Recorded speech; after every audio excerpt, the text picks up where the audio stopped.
Welcome to the Great Adventurers of Old Time Radio. From Boise, Idaho, this is your host, Adam Graham. In a moment, we are going to bring you this week's episode of Cloak and Dagger. But first, I do want to encourage you to please subscribe to the podcast using your favorite podcast software. You are listening to the Great Detectives of Old Time Radio. You can search for the Great Adventurers of Old Time Radio and also enjoy Flash Gordon and other adventure content coming your way. Today's program is brought to you in part by the financial support of our listeners. You can support the program at support.greatdetectives.net and become one of our ongoing Patreon supporters at patreon.greatdetectives.net.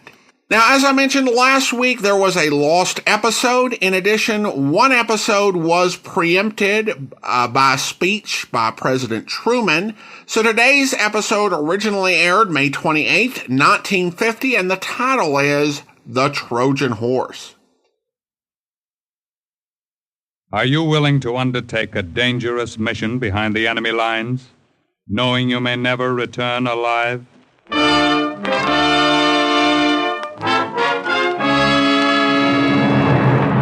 What you have just heard is the question asked during the war to agents of the OSS. Ordinary citizens who to this question answered, yes. This is Cloak and Dagger.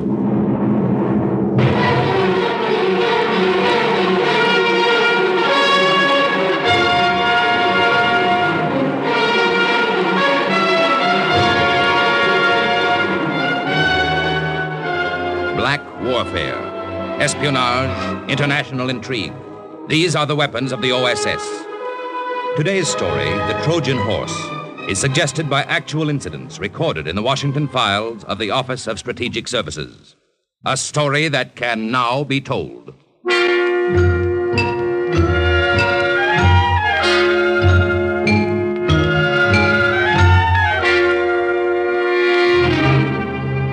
August 1942. Report to OSS headquarters in Casablanca from Agent Henri Fontaine in France. Contact with girl Gabrielle Monet was made in the Bluebeard Café in Paris.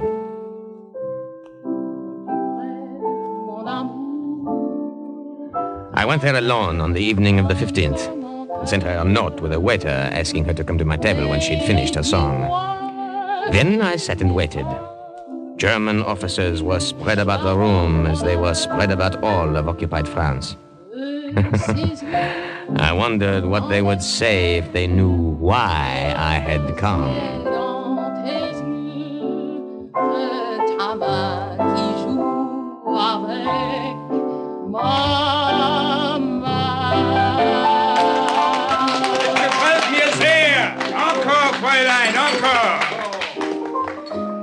You send me this note, eh? Oui, mademoiselle. Will you join me? Why not? I drink with anyone these days. What will you have, eh? What have you? Let me taste from your glass. It is very bad wine.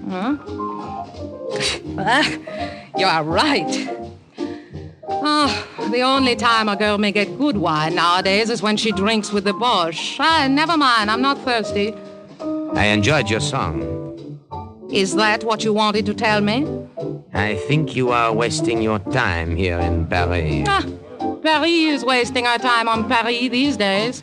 I can offer you a better position in Casablanca. What did you say? Who are you? My name is Henri Fontaine. I, too, have a good position with the American OSS in North Africa. What are you saying? Before the Germans came to France, I was a poor poet. They did me a service. Now I'm a rich spy.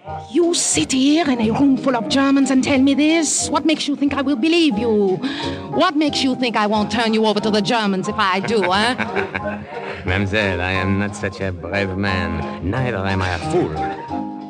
We have kept you under observation for months. We know you better than you know yourself. Is there anything you'd like to know about yourself? What do you want of me? On our side, we have only the very best. Forgers, counterfeiters, cutthroats, and spies. Will you join us? Just tell me what you want me to do.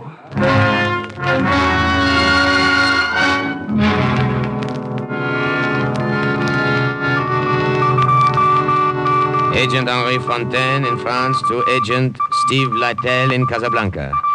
Arrangements have been made to transport the girl Gabrielle Monet to the south of France and then to Casablanca. Awaiting further instructions. Over.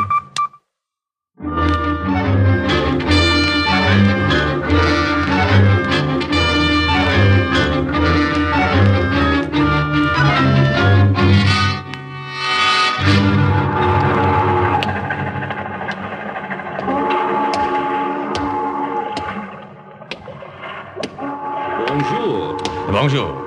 The roses will bloom early this year, I think. Oui, but not too early, I hope. Good. I've been waiting for you. It is dark. I can't see you well. Is the girl with you? She is here. Gabby, say something so our friend will know you are here. I am tired. Did you have difficulty reaching my safe in Paris? Not too much. With swarms of displaced persons all over France to mingle with, and a slight bit of help along the way from the underground, it was not too bad. Good. Now follow me. I will take you to the fishing schooner. But I know you're tired. Cheer up, Gabby. You'll have a nice, long trip by water to rest up. Oh? And then another nice, long trip by auto to Casablanca.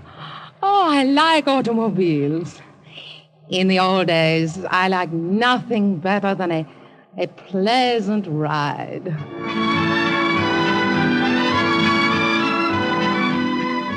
But Gabby did not like the automobile trip to Casablanca.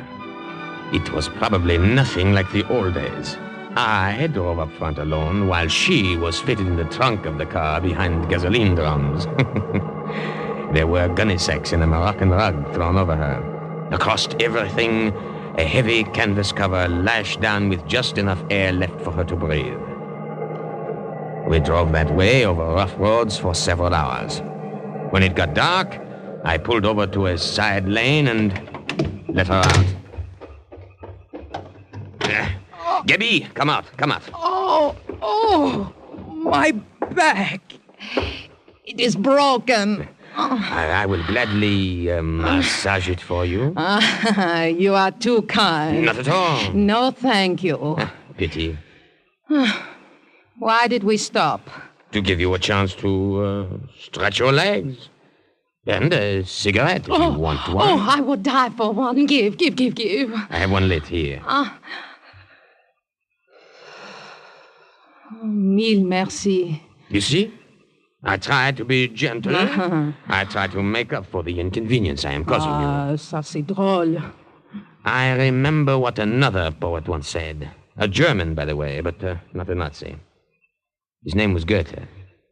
What did he say? He said, "Be gentle with women. Remember, they were made from a broken rib." I am not amused. I'm sorry. You are always smiling. Do you enjoy the war, huh? I am a poet. There is poetic excitement in being behind the lines, working underground. I enjoy being a spy. Well, I am no Mata Hari. You will do. You still have told me nothing. Why did they send for me? You remember a German named Paul Vogel? Paul... What do you know of him? Tell me. Not now. The time is late. But I must Throw know. away your cigarette. Why did you mention I said later. We have a long journey ahead. If we pass the border post, I will tell you. If we do not, the words and minutes would only be wasted.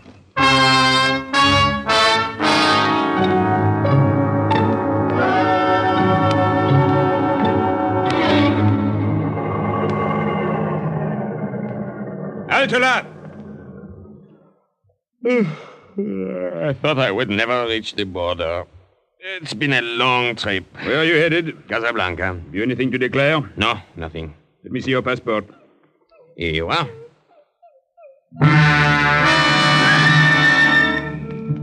All of a sudden, I spotted a small black dog sniffing and whining at the trunk of the car where Gabrielle was hidden.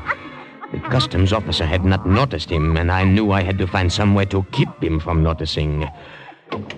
One becomes stiff after so long a ride. While he looked over my passport, I went to the rear of the car, picked up the dog by the scruff of the neck, and started to pet him.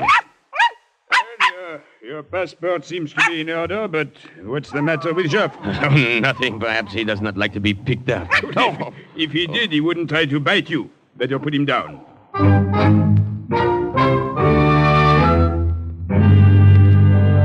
I knew if I put Jeff down, he'd go back to sniffing around that trunk.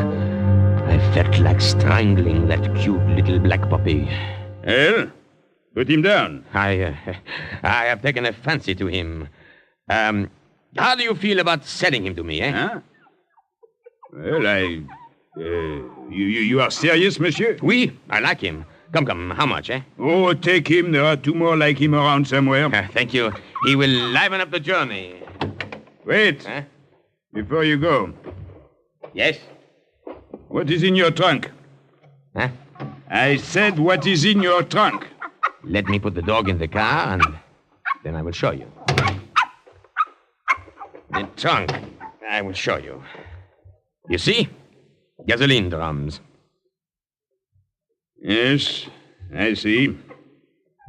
Very well. Close the trunk. I may go? Of course. Thank you again for Joff.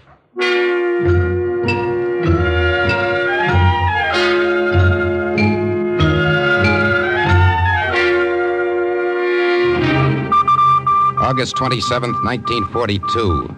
Report to OSS headquarters in Washington from Agent Steve Lytell in Casablanca. Fontaine and the girl arrived. I knew as soon as she walked in that Paul Vogel could not have forgotten her. I only hoped her memories of him weren't too strong. Now, as you know, Miss Monet, this is an international zone. We are, in effect, neutrals. In Casablanca, we pass each other in the streets. Germans, Americans, Vichy, and Free French. You can imagine what a hotbed of international intrigue we have here. Oh, I know nothing of that kind of intrigue. Then perhaps we can broaden your horizon. Hold it, Henri. Now, listen to me, Yabby. The head of the German Armistice Commission in Casablanca is a man named Paul Vogel. Does that name mean anything to you? We knew each other once, before the war. Knew each other? He was an attaché to the German consulate in Paris. You almost married him once, isn't that so? That is my business. I'm afraid we've made it our business. Now, Gabby, we've kept close watch on you these past months, and we're sure that you're no Nazi or Vichy sympathizer. Oh, I hate them all for what they are doing to France. But Vogel, what are your feelings toward him? I haven't seen him in years. That's not answering my question. If he is a Nazi, I have no feelings toward him. All right, then. Now, the open secret here in North Africa is the planned American invasion. The closed secret is where and when. Now, that's what Paul Vogel wants to find out for German headquarters. I still don't understand what You're to tell him, Cherie. What? Henri's right. You're to take up this friendship with him once more. Give him all the information he wants. You'll get it direct from us. What? Now, rest assured it'll be the wrong information. You understand now? I'm beginning to. Good. We have a job for you at the Three Lanterns Cafe. Now, starting tomorrow.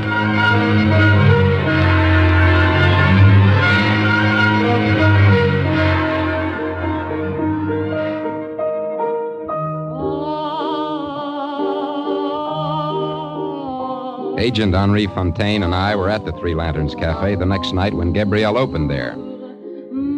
Cafe was packed, but even the crowd around the bar, officers with ribbon chests, waterfront riffraff, and black marketeers, all of them were quiet when she sang.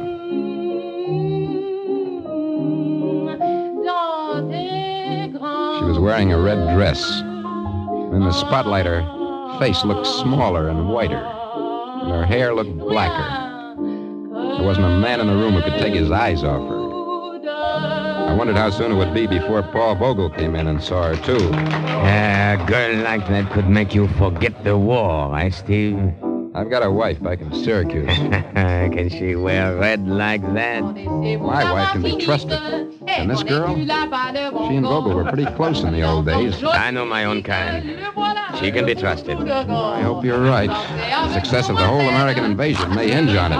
A lot depends on how hard Vogel falls for that little bait up there on the bandstand.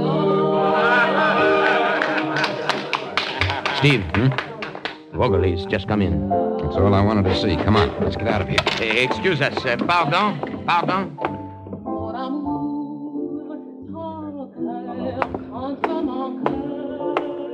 This table is free, waiter. It will do. Oui, Vogel. You wish to see the wine list? Oh, That girl. How long has she been here? The singer, you mean? She started only tonight. Tell her to come to this table when she's finished. You understand? Oui, I understand. No, you don't. You only think you do. Go tell her what I said. And bring a bottle of your best wine.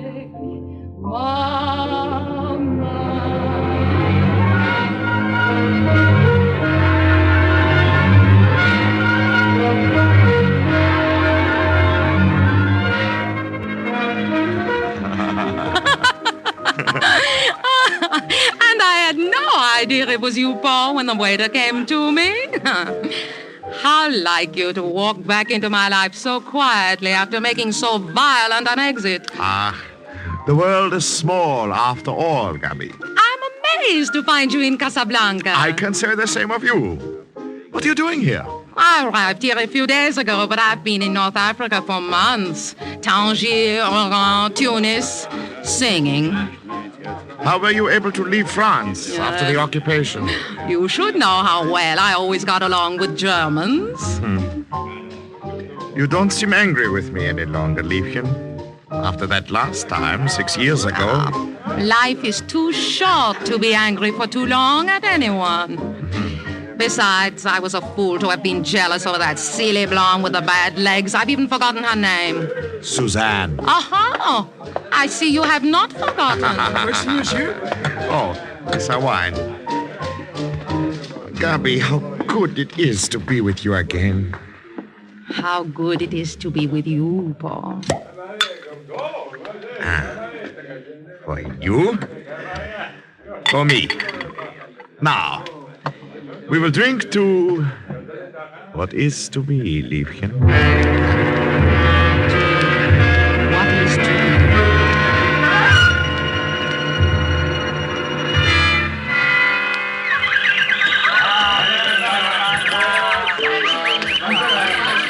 You could have no better guide through Casablanca than I, Gubby.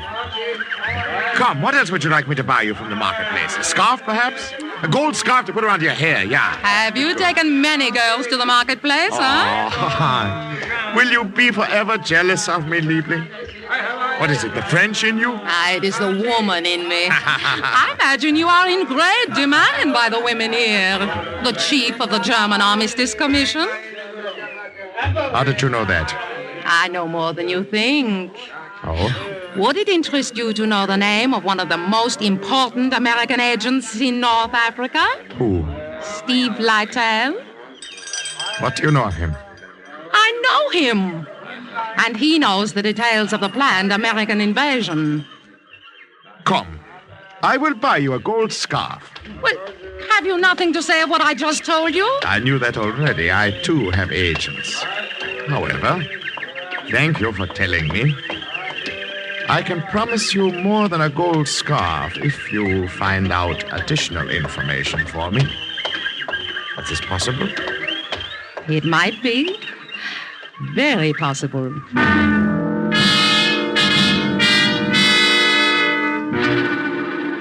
Agent Lytle in Casablanca to OSS in Washington. The girl, Gabrielle Monet, has been in the paid employ of the German government here for several weeks, according to our plan, and will transmit to them the Dakar cover project. September 1942. Report to OSS headquarters from Agent Monet. I had a feeling that things were going too smoothly. I seemed to be holding my breath, waiting for something to go wrong. And on the night of the 29th, it did. Paul Vogel was in my room above the cafe. We were listening to my record of our favorite song.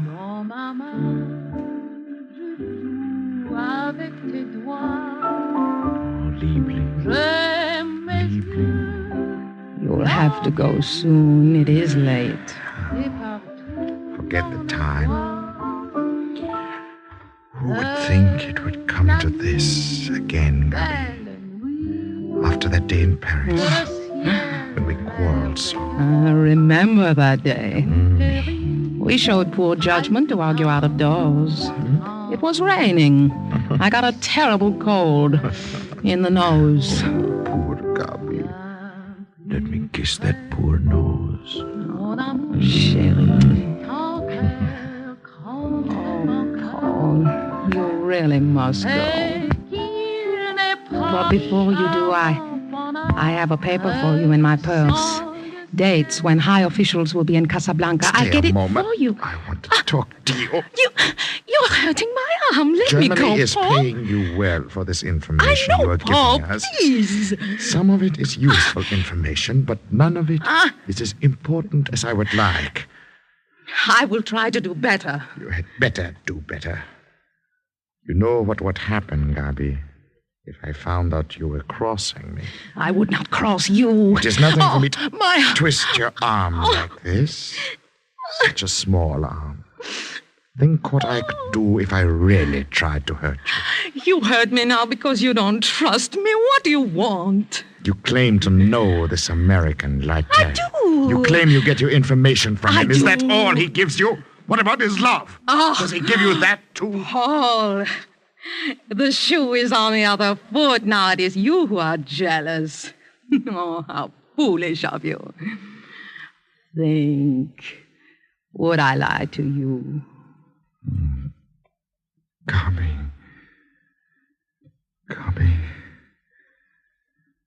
Oh, Gabi. If you ever lie to me, I would rather see you dead at my feet than standing looking at me and lying. You hear what I say. Yes. Yes, I hear. I hear.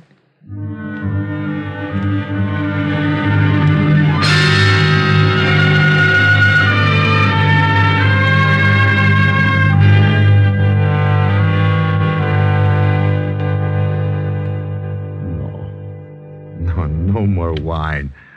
I must keep my head clear to think of what you have just told me. Now, are you satisfied that I'm earning my money? Dakar. So the Americans will land in a few weeks at Dakar. Very likely, very likely. Dakar is strategically important. It will be more important if the German fleet is there to stop the invasion. Yeah. That bungled attempt at a landing under de Gaulle's leadership failed, so the Americans probably figure we would not dream that they would try it again in the same place. One American, Steve Lightel, does not dream you nor this. Are you going to tell German headquarters? But of course, this is something they will want to know.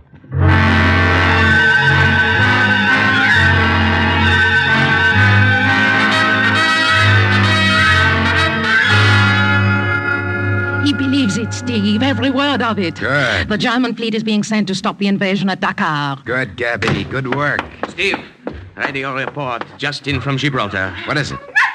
No. Let me tell it, Geoff. General Clark will rendezvous on October 21st at Point Agreed near Algiers. You know what that means? Final preparations for the Iran invasion. Nothing must go wrong now. Nothing.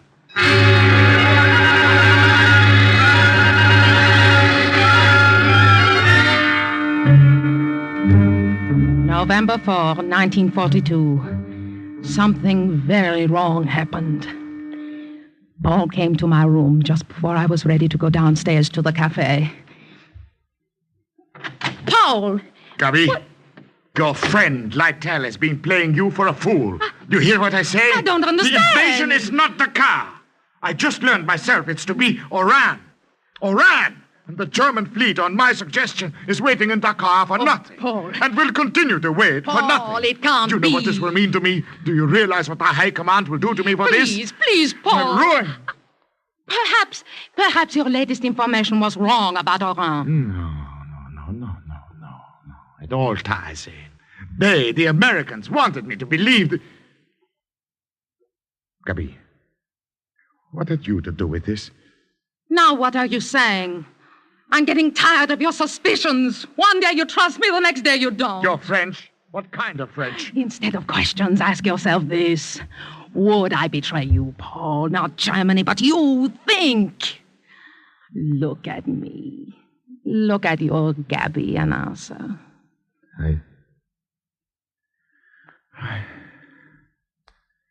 No, of course not. Not you. You wouldn't dare. There may still be time to stop the Americans at Oran. I must get back to headquarters and let them know by radio. I should have done that right away instead of coming here. Oh, have a drink first. No, later. I'll be back. It will later. not be easy for you to tell the High Command this. A drink will fortify you.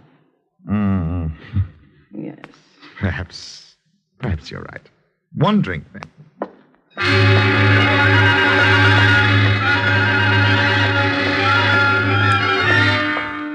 Paul sat on the edge of the couch, his head in his hands.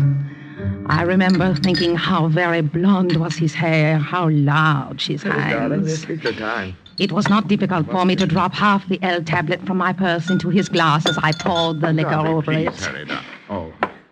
Here you are. Dankeschön. Poor Paul. Pauvre petit. You look so tired. Drink. Where are you going? To put on the record you like. We played it so often lately, Paul, that one of these days it will just rise up in protest. You tired? No.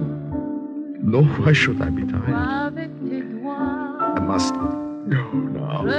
I've had my drink. Hear my record through, then you will go.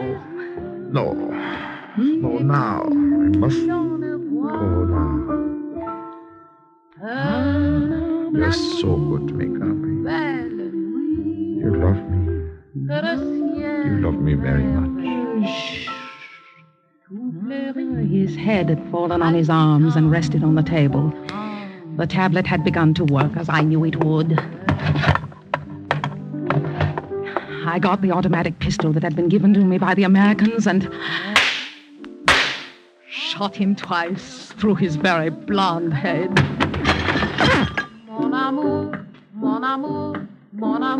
Report from Agent Gabriel Monet. Fini. Well,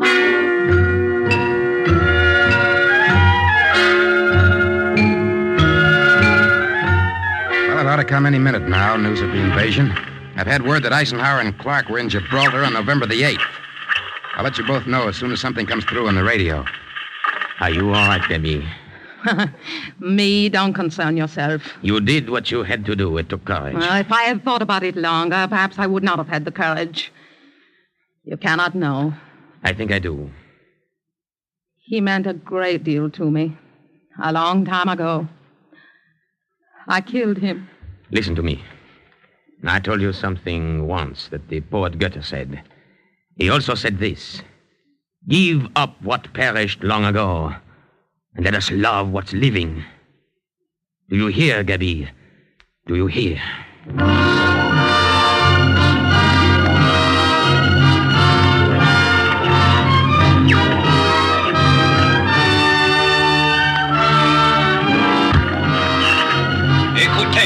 Écoutez. Yankee, Franklin, Midway, Lincoln, Robert arrive. Robert arrive. That's it, the code name. Robert's arrived. The invasion's begun. Do you hear? Did you hear, Gabi? Did you? Yes, I heard.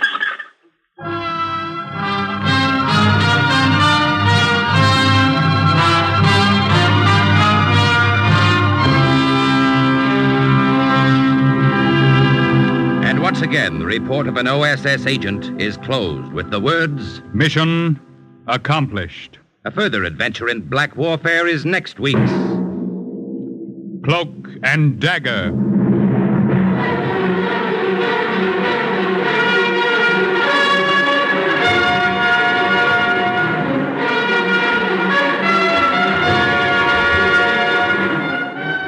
heard in today's story were Jane White, Barry Kroeger, Leon Janney, Joseph Julian, Karl Weber, Raymond Edward Johnson, Guy Sorel, and Bernie Gould. Script was by Winifred Wolfe. Music under the direction of John Gart. Today's true OSS adventure was based on the book Cloak and Dagger by Corey Ford and Alistair McBain. This has been a Louis G. Cowan production under the supervision and direction of Sherman Marks.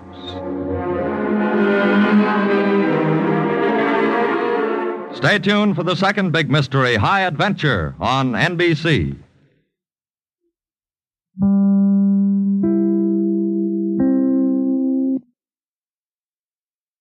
Welcome back. This story really does a great job showing a lot of aspects of intelligence work and many of the pitfalls that operatives have to deal with. Certainly the danger was a big aspect. I found myself wondering at different points, first of all, like what the American agent wondered, could she be trusted to work for the Allies? Then I found myself feeling the danger of the situation she was in, particularly at that point where he threatened her life. And then we finally get to the way it plays out and the decisions she had to make. You feel the internal turmoil of all she had to do. And I love the way that they structured the drama on this. Now, of course, if she hadn't, the consequences to the war effort, as well as the effort to free France, would have been disastrous. But this episode shows how this world of black ops is not only dangerous, but messy on so many levels. Now, on another note, I did want to mention that I ordered the book Cloak and Dagger. It was a bit of a challenge to find a copy that was anywhere near reasonable. There are a lot of books where you can find decent, in good condition copies for, $5 or $10. Not this one. But I got this particular copy used off Amazon. Pretty good condition, missing the dust jacket, but otherwise looks really good. I will say that a general perusal doesn't show the plot of all of the episodes taken from here, and they did mention here that these stories were based on files from the OSS in Washington. That doesn't necessarily mean everything was covered in this book, and this book is actually relatively short. It's 216 pages long. Print that is pretty easy to read. So I don't even know if you could have enough stories for a radio series based on the incidents in that book. I did see one chapter that actually had the same title as an episode. So that might have come out of the book. I'm going to read through it. So not with the expectation that I'm going to find every single plot that was used on the radio series in the pages of the book. Well, now it's time to thank our Patreon supporter of the day, and I want to thank Carol Ann, Patreon supporter since April 2019, currently supporting the podcast at the Shamus level of $4 or more per month. Thanks so much for your support, Carol Ann, and that will do it for today. If you are enjoying the podcast, please follow us using your favorite podcast software. If you are listening to this on the Great Detectives of Old Time Radio feed, we will return on Monday with the Adventures of the Falcon. On the Great Adventurers of Old Time Radio, that will be back on Tuesday with Flash Gordon. And if you'd like to subscribe to that podcast, please check it out at greatadventures.info. And do send all your comments to box13 at greatdetectives.net. From Boise, Idaho, this is your host, Adam Graham, signing off.